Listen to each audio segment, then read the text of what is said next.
Amigos televidentes, seguimos abordando el tema del ámbito petrolero, evidentemente, ante la tragedia que enluta a los venezolanos. Corresponde quizás pasar a explicaciones del tipo técnico, revisar qué es lo que ha ocurrido, cuál es la trascendencia de este accidente, que por supuesto enluta a todo el país, y de ello nos ocupamos los periodistas, de divulgar además cómo podemos ayudar a las familias que todo lo perdieron, a quienes perdieron sus hogares, de ser responsables además en el manejo de la información oficial que el gobierno nacional ha estado ofreciendo a través del canal del Estado. Ojalá nosotros también pudiésemos tener acceso a las fuentes oficiales de la información para entrevistarles y para conocer de ellos de primera mano todo lo que tiene que ver con el manejo de esta emergencia. Nos acompaña Juan Carlos Sosa Urba. Él es escritor, empresario, editor, abogado, especialista en negociación y resolución de conflictos, energía y petróleo y geopolítica internacional de la energía. Bienvenido. Encantado de estar aquí, Mariana. Bueno, quizás el tema más importante aquí es dónde ocurrió el accidente. ¿Cuál es la importancia estratégica de la refinería de Amuay para nuestro país? ¿Qué procesos de la industria petrolera tienen lugar allí? Mira, la refinería de Amuay es la segunda, forma parte del complejo refinador segundo más importante del mundo, ¿no? Durante muchos años fue el primero del mundo. Es una refinería construida en los años 50, que a través de la evolución del tiempo se transformó en un modelo a nivel internacional. Es decir, era el patrón a partir del cual todas las refinerías que se construían se hacían, ¿no? Se diseñaban. Y siempre se fue sumamente cuidadoso en la parte técnica, en cómo operaba la refinería, debido a su importancia. Es una refinería que procesa más de 600.000 barriles de petróleo al día. Es una refinería que forma parte entonces de este complejo que refina casi 1 millón de barriles de petróleo al día.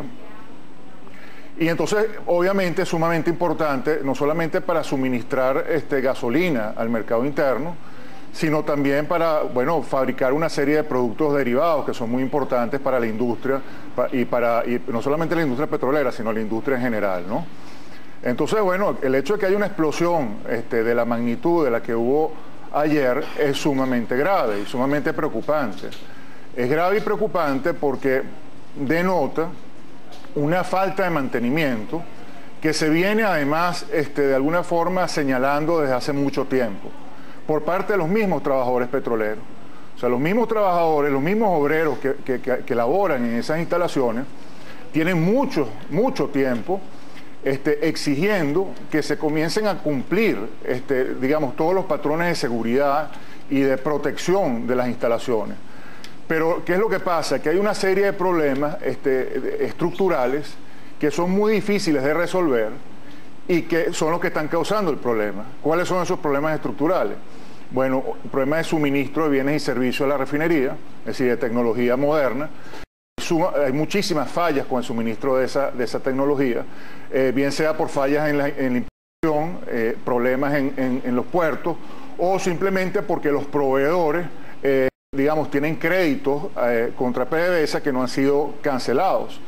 Aparte, muchos de esos procesos que se llevan a cabo en el complejo refinador ahorita están en manos de cooperativas y de una serie de, digamos, de empresas sui generis que se han ido constituyendo a lo largo de estos años, que no tienen la formación técnica y la especialización necesaria para poder abordar la complejidad de una estructura de este calibre, ¿no? Esto es como operar una bomba, ¿cómo te puedo decir? Una bomba sumamente delicada que necesita el cuidado de un niño recién nacido.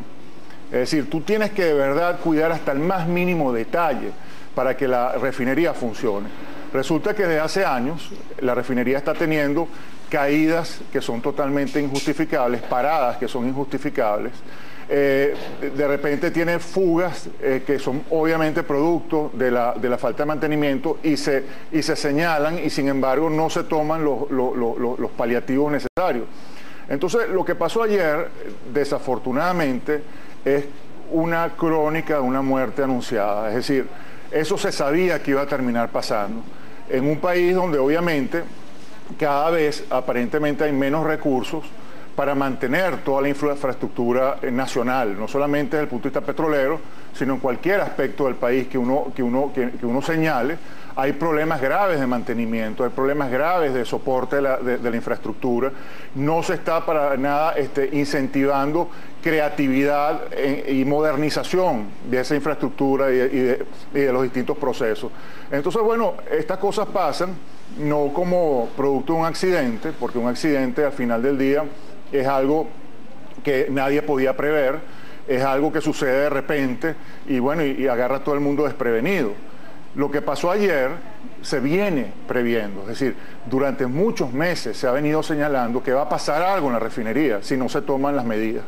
Aparte que la explosión que hubo ayer, de acuerdo a los técnicos en esta materia, ingenieros químicos, ingenieros petroleros, ellos han venido señalando que las fugas de gas que hubo, de gas butano y propano, tienen la siguiente característica. Estos son gases muy pesados, que pesan más que el aire. Entonces están a nivel prácticamente del suelo. Para que hayan, digamos, explotado de esa forma, significa que había una fuga desde hace muchos días, una fuga que se fue acumulando en el suelo y fue circulando por todas las instalaciones de la refinería hasta que cayó en un sitio donde se prendió, donde una chispa hizo que explotara. Entonces, eso es una fuga que obviamente ha podido ser, digamos, detectada y se han podido haber tomado las medidas al momento que se captó que existía esa fuga, pero precisamente por todos los problemas que hay en la refinería, y problemas que no solamente son los que te he señalado, Mariana, sino también tienen que ver con problemas del clima laboral que hay en la refinería. Los trabajadores allí se sienten abandonados por PDVSA, se siente que tienen unas condiciones de trabajo que no son propicias, a veces ni siquiera tienen los guantes y las botas que necesitan para poder operar. Entonces, evidentemente, esto demuestra una negligencia a todas luces, es decir, no se trata de criticar por criticar o estar especulando o estar, digamos, tratando de echarle más leña al fuego. Esta es una situación sumamente grave, dolorosa, y aprovecho para expresarles mi cariño y mi duelo a las familiares de esas más de 40 personas que fallecieron y las más de 80 que están quemadas con sus pieles prácticamente sancochadas, porque no se trata de simplemente que están heridas de gravedad porque han sufrido unas quemaduras muy profundas, es decir, inclusive muchas personas que están ahorita siendo atendidas a lo mejor fallecen. Se perdieron comercios en el área circundante. La Guardia Nacional que está ahí protegiendo las instalaciones también sufrió unas pérdidas humanas muy importantes. Entonces, yo creo que esto, más allá de entrar en una discusión política, tiene que entrar en una discusión obviamente profundamente técnica, y el país tiene que entrar en conciencia, ¿no? Sin embargo, mirando hacia adelante, ¿qué es lo que se debe hacer ahora? ¿Cuáles son los mecanismos según su opinión?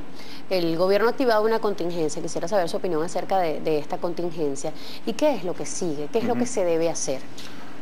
Bueno, primero que nada, yo creo que hay que evitar caer en cosas que yo vi ayer que fueron muy graves. Es decir, tratar de transformar esto en una épica política de dimes y diretes y tratar de construir sobre esto una especie de batalla campal y con especulaciones de saboteo y cosas por el estilo que no vienen al caso.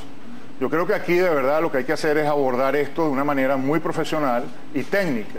O sea, hay que hacer un estudio muy profundo de lo que sucedió y, bueno, básicamente abordar esos problemas que hay, que son muy profundos, pero es que lo grave, Mariana, es que no solamente tiene que ver con la refinería como tal, tiene que ver con toda la estructura del país, la estructura de importación, la estructura de tener los dólares suficientes para poder traer los equipos, la estructura de la confianza de los contratos que se hace con los proveedores, la estructura de poderle pagar a esos proveedores a tiempo para que puedan suministrar los servicios que se necesitan en la refinería, el entrenamiento continuo y constante que tienen que tener los trabajadores de esa refinería para estar absolutamente actualizados y preparados para cualquier eventualidad.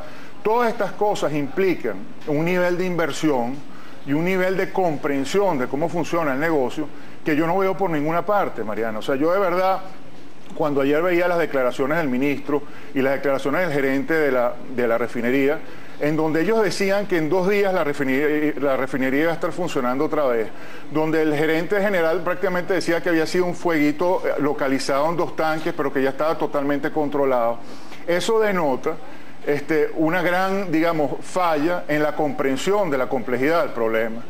Cuando la refinería sufre un daño como este, va a tener que estar cerrada durante mucho tiempo. Es decir, entonces, cuando una refinería de 900.000 barriles diarios de petróleo está cerrada, obviamente se comienzan a presentar problemas muy grandes en cuanto a suministro de los productos que procesa esa refinería.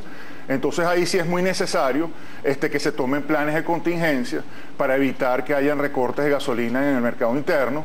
Hay que buscar la manera de entrar en conversaciones con posibles fuentes de suministro externas, es decir, fuentes internacionales que puedan proveer a Venezuela muy rápidamente la gasolina que se va a necesitar por la escasez que muy probablemente se va a comenzar a producir.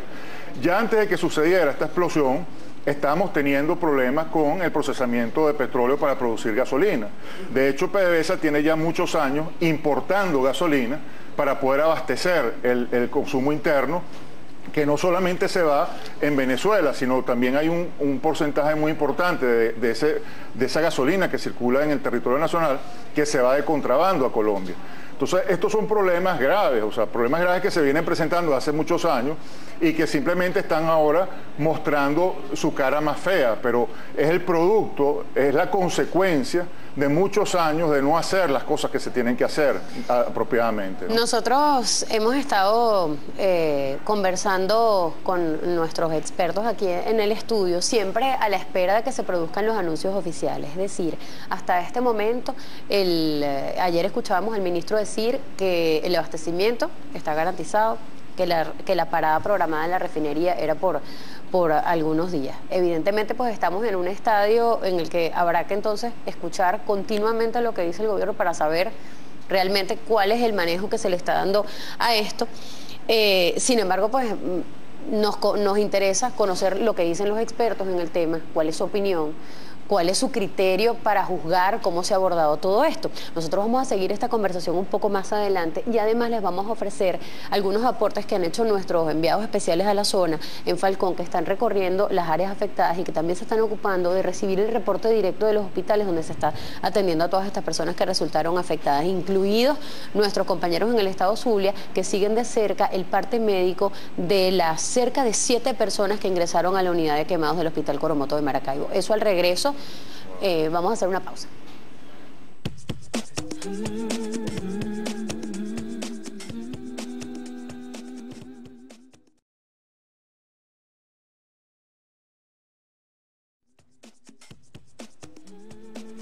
Vamos cerrando el segmento de conversación con nuestro experto invitado esta mañana, precisamente por la interrogante que surge ante cosas como esta. Evidentemente estamos ante un escenario electoral este año y ya pasando del tema del accidente propiamente, yo quisiera conocer su opinión acerca de las políticas públicas que según su juicio deberían elaborarse para quien rija los destinos del país.